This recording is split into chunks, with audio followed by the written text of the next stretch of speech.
que se creen los hijos de no sé qué Dios. Pero el sistema el que financia la organización económica, los banqueros internacionales, les da lo mismo. Como dijo Mayer Rothschild en el siglo XVIII, no, a mí no me interesa quién gobierne un país. Si yo controlo el dinero, controlo todo.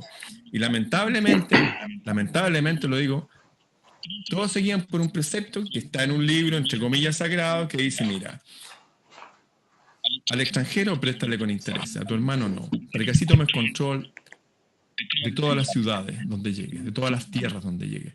Es así.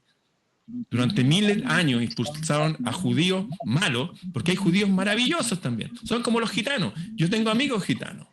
Príncipe gitano, Tali Panti Charistich. Y hay otros gitanos, una gitana me robó cuando era niño. Hay gente buena y mala en todos lados. Pues estos tipos malos, que se creen los hijos de no sé qué Dios y que controlan la moneda y controlan los medios de comunicación y son dueños de la farmacéutica y son dueños de las fábricas de armas, ¿cómo peleáis contra eso? ¿Cachai? Ellos mismos se escudan en el antisemitismo. Yo soy semita. Mi ahijado es judío.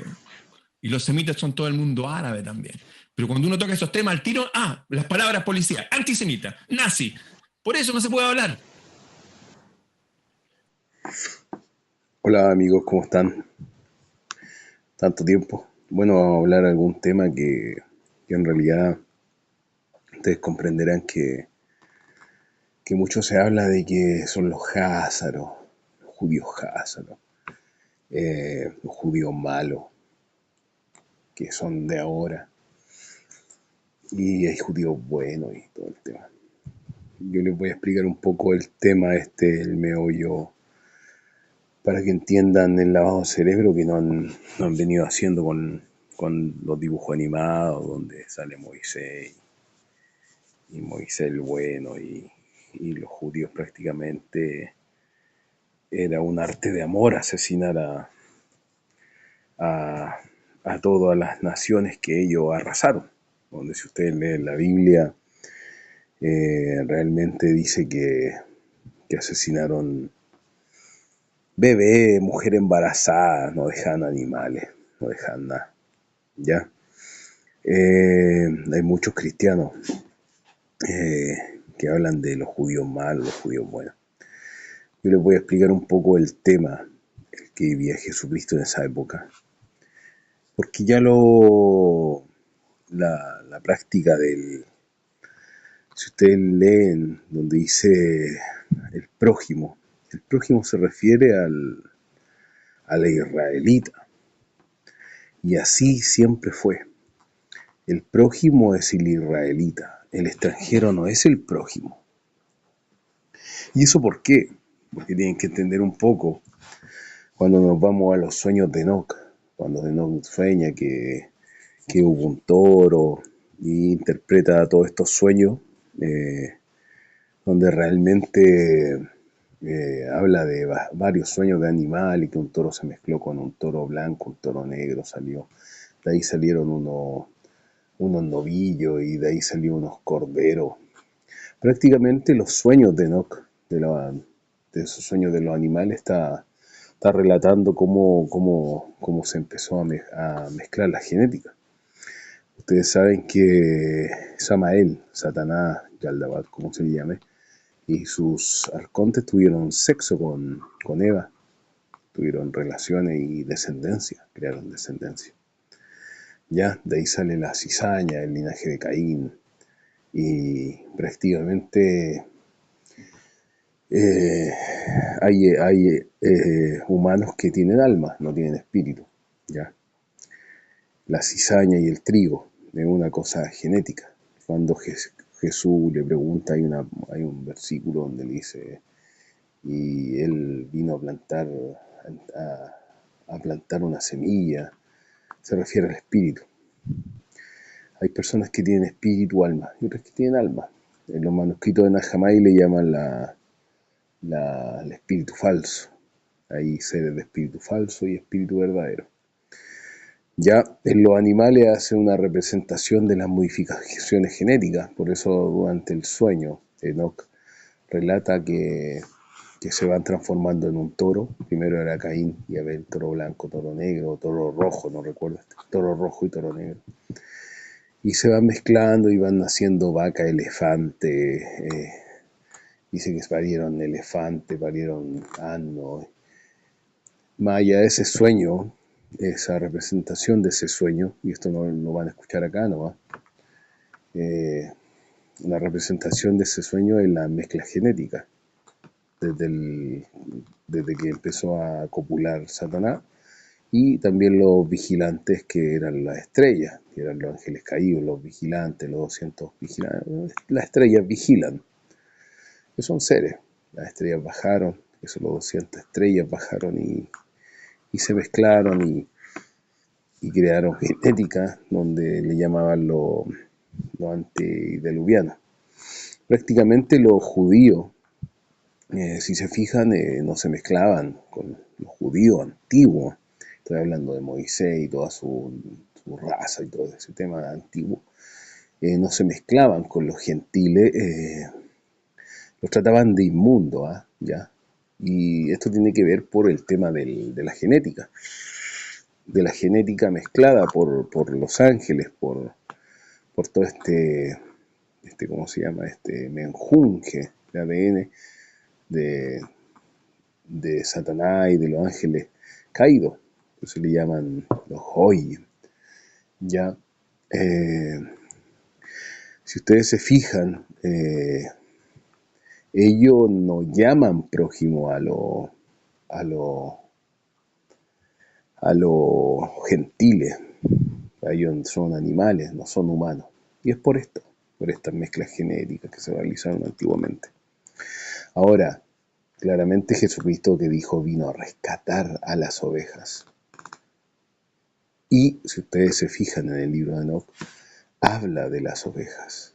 Hubo un momento que de Caín y Abel, el toro rojo, el toro negro, hubo una transición como genética de varias mezclas y aparecieron las ovejas.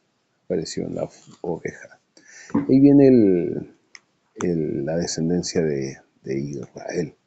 Pero igual Israel tenía entre medio algunas tribus con linaje de Caín. ¿Ya? Él vino a rescatar las ovejas perdidas, dice Jesucristo, perdidas. ¿Ya?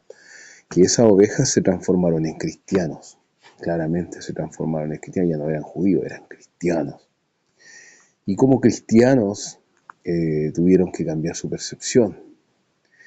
Y la percepción del judío era que los gentiles, los extranjeros eran sucios, eran inmundos, por esto mismo de la genética que les estaba explicando anteriormente. Y hay una parábola donde habla del buen samaritano y refleja mucho la condición del judío, donde le dice, en esto se presentó un experto en la ley, y para poner a prueba a Jesús se puso de pie y le hizo una pregunta, Maestro, ¿qué debo hacer para heredar la vida eterna? Y Jesús respondió, ¿qué está escrito en la ley? ¿Cómo la interpretas tú? Como respuesta el hombre citó, ama al Señor tu Dios con todo tu corazón, con todo tu ser, con todas tus fuerzas y con toda tu mente. Ama a tu prójimo como a ti mismo, a tu prójimo. ¿Qué dice el Aruk? ¿Cómo se llama este libro? Shulchan Aruk. En una parte dice que el prójimo es el israelita, no el goyim, no es prójimo el goyim. Y aquí lo vamos a explicar que Jesús lo escribía en parábolas y no entendían algunos. Bien contentado, dijo Jesús, haz eso y vivirás. Pero él quería justificarse, así que preguntó a Jesús, ¿y quién es mi prójimo? Claramente este maestro de la ley sabía que el prójimo era solamente el israelita y no el extranjero, que era el goy. Jesús respondió y se lo mostró en una parábola. Bajaba un hombre de Jerusalén a Jericó, cayó en manos de unos ladrones. Le quitaron la ropa, lo golpearon y se fueron, dejándolo medio muerto. Resulta que viajaba por el mismo camino de un sacerdote, quien al verlo se desvió y siguió de largo. Así también llegó en aquel lugar un levita, y al verlo se desvió y siguió de largo. ¿Por qué se desviaron ellos? Porque no era prójimo. Y eso lo dice en el Talmud. No debes ayudar a un goyim. se desviaron por eso, porque no era prójimo. Así también llegó a un lugar en levita y al verlo se desvió y siguió de largo. Pero un samaritano que iba de viaje llegó a donde estaba el hombre y viéndolo se compadeció de él. Se acercó, le curó las heridas con vino y aceite y se las vendó. Luego lo montó sobre su propia cabalgura, lo llevó a un alojamiento y lo cuidó. Al siguiente día sacó 2 monedas de plata y se las dio al dueño del alojamiento. Cuídemelo, le dijo, y lo que gaste usted más se lo pagaré cuando yo vuelva. ¿Cuál de estos tres piensa que demostró ser el prójimo del que cayó en las manos de los ladrones? El que se compadeció de él, contestó el experto en la ley. Anda, entonces haz tú lo mismo, concluyó Jesús. Aquí le estaba dando una lección a este judío, ya que para él los extranjeros, los goyim, no eran prójimos, no eran prójimos. Entiendan eso, cuando se refiere al mandamiento, no somos prójimos, o sea, los goyim no son los prójimos. Pero Jesús le estaba dando una lección y también se la da a Pedro, que obviamente que Pedro tenía la condición judía. ¿Qué se refiere? Y aquí hay un tema de los házaros que dicen que los judíos malos, judíos buenos. Si tú te pones a leer la Biblia y la empiezas a entender por código, entenderás que los judíos, obviamente que trataban al extranjero como animal, ¿ya? Como animal, porque no eran su prójimo, y esto tiene que ver por la genética, las semillas, las cizañas, el trigo, ¿ya? Entonces, en Hechos 10, tú te das cuenta que Pedro habla con Cornelio en una parte y le dice, claramente le dice, en un sueño le muestra, Jesús le dice, Pedro, come, donde muchas veces tú sabes, Señor, que yo no he comido cosa inmunda, le dice. Entonces Pedro dijo, Señor, en él habían de todos los cuadrúpedos terrestres y reptiles y aves del cielo. Y le vi levántate Pedro, mata y come. Entonces Pedro dijo, Señor, no, porque ninguna cosa común o inmunda he comido jamás. Volvió a la voz de él segunda vez, y Dios lo que Dios limpió, no lo llames tú común, dijo.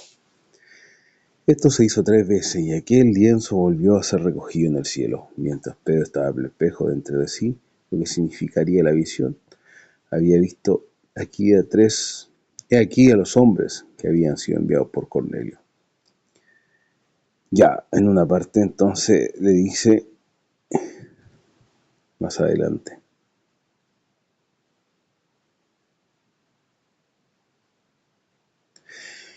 más Pedro se le levantó en el 26 y le dijo más Pedro diciendo, levántate, pues yo también soy hombre.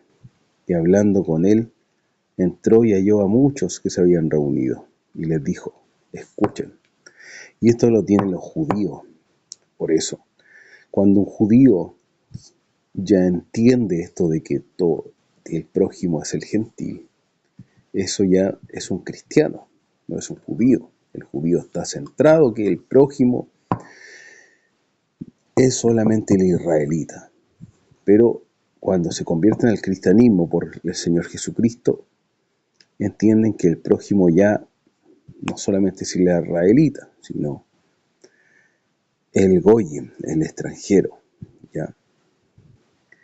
Le dice, vosotros sabéis cuán abominable es para un judío juntarse o acercarse a un extranjero. Entiendan el concepto de esto, eso de que judío bueno, judío malo. Los judíos siempre han sido así, por sus leyes, siempre han evitado de juntarse con los extranjeros, y por eso reparaban a Jesús, porque se juntaba con los extranjeros. Ya, y aquí, pero a mí me ha mostrado Dios que a ningún hombre llame común o inmundo. El mismo Señor Jesús tuvo que darle una lección al duro del durazno, este duro hombre de dura mollera, a Pedro, y tuvo que hacerlo cambiar mediante esto. Y para más sorpresa para Pedro, le apareció el Espíritu Santo al romano. y Pedro quedando perplejo. Entonces, tenemos que entender que los 4 códigos de los judíos, donde el prójimo realmente es el israelita y no el gentil, es algo que venía anteriormente y todavía lo tienen los judíos, ya sean buenos, ya sean malos, todavía lo tienen. Pero los judíos antiguos, como Pedro, los que se convirtieron al cristianismo, que son cristianos, seguidores de Jesucristo, entienden que ningún hombre es inmundo. ¿Me entienden? Los judíos que no creen en Jesús todavía entienden que un prójimo es solamente el israelita y los goyim no son prójimos. Sea un judío bueno, sea un judío malo, ellos saben que un extranjero no es el prójimo. Ya no existen los judíos que seguían con Jesucristo, pasaron a ser cristianos. Las ovejas perdidas ya las recuperó Jesús. Y por mucho que digan estos protestantes masones con sus inventos masones, donde dicen que en los últimos días los judíos se van a convertir, falso, engaños de pastores masones, donde ellos entienden todo esto y saben que esos judíos cizaña no se van a convertir al cristianismo ni por nada del mundo. Las ovejas perdidas que habla Jesús, Él ya las recuperó y Él ya las recuperó en los tiempos de los apóstoles.